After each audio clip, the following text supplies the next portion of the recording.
I'm at Atchison, Kansas on the Missouri River, about an hour north of Kansas City, and there's some pretty amazing buildings downtown I want to show you. The one behind me, if you can believe this, is the post office. And how many post offices have their own building that is a castle? This was begun to be built in 1892. Or so it's said. And of course we have to step up to get to the ground floor on stairs that look to be constructed much newer than the rest of the building. You can see the stonework around the top, the detail.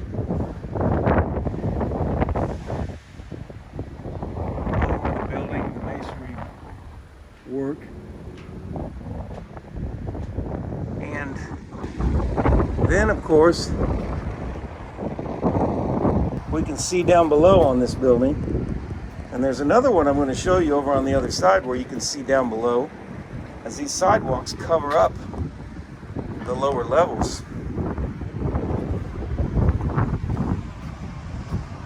All the way around.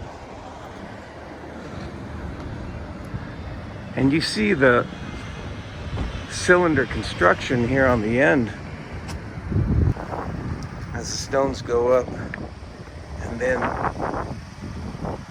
taper in and then continue up in a straight line. This stone, you can get an idea of how big it is. That's probably about 250 or 300 pounds on just that stone.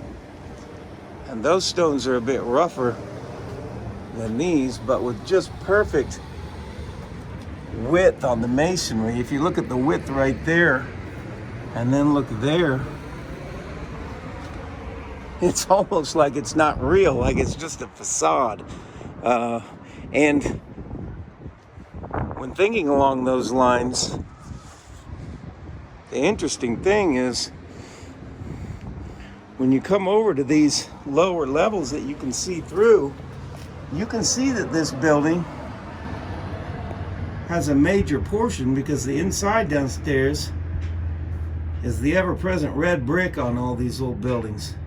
And as we've shown in other videos, that red brick actually holds a charge like a battery, and much work is being done even present day at universities, and you can just do a search online for that. And the question is whether these were originally made with the outer block on it, or if that was a refurbishing that was done around 1892. And prior to that, this building had been here for much, much longer. And that would go along with all the evidence from all the buildings all over the country and the world that they had been flooded or covered by essentially earth, which has been called and termed the Mudflood, but in which all this land that is at street level and sidewalk level here was not here before. And this was originally the first floor or the second or third, depending on how far down the building actually goes. You can see specifically what I'm talking about with the possibility that it's covering is right below that stone. You can see that that building's constructed of red brick, at least right there in the picture. And you can see that's just not a lining on the inside. That also is arched, just like this is arched. So the question is just how thick these blocks are. They look thick on the side, but those may just be a covering. At any rate, once again, these pipes that cover up these lower levels and the cement that was put here to keep those open instead of having the dirt just go right up to the window and having the window peek out, which you will see windows peeking out on buildings all over every state, and every country all around the world, windows peeking out. But in this situation, they don't have to peek out because they've been dug away from. But this piping that's been put here is once again that same piping from the time that this was done, all across. It doesn't matter what town or where it is, it's always this round piping with these joints that look just the same like that, which is very interesting and marks the time. But these buildings are grand, and when you walk inside the lobby, it's been refurbished so much, but I did see a stairway in the back that was metal spiral staircase going upstairs that looked ancient. But being a post office, they don't really give tours, but you can see the brick on the inside and the downstairs.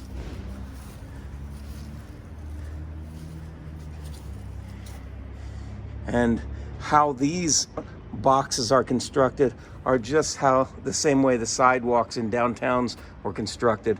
They just rather come out to about here and are open that far out rather than just a little bit and then the sidewalks put over the top. But these cement walls have been poured, and when you look for any pictures of any of this construction, it doesn't exist, at least not any that I've found. It's not anywhere that you can retrieve it online. And here we are again, right back to, let me show you above first. We have all this work done, but then as we get down to the bottom, we can see that that's red brick. And what's happened, it seems here, is that this outside is flaked off, and that's no longer covered. It's just very weak and flaking off, and so that's come off here, and the red brick's exposed. So the question and seeming evidence would make you think that this building is a huge red brick building with a facade put over the front. Anyway, you look at it, it's a grand, super grand, amazing building for anything that a post office would need. And so a post office castle, when you look back in the 1800s in most places, the post office name came from a post that they put in the town and basically tacked a message to, and you would come and retrieve your message off of the post. So that's a pretty primitive explanation of a post office in the early times in comparison to this castle that is now called a post office. The big question is, what was it originally? And for all these grand buildings, we're going to get to those questions on this channel, but for now, post your comments down below, like and subscribe, and I'll give you my ideas on that. Let me hear your ideas, and I'll see you in the next video.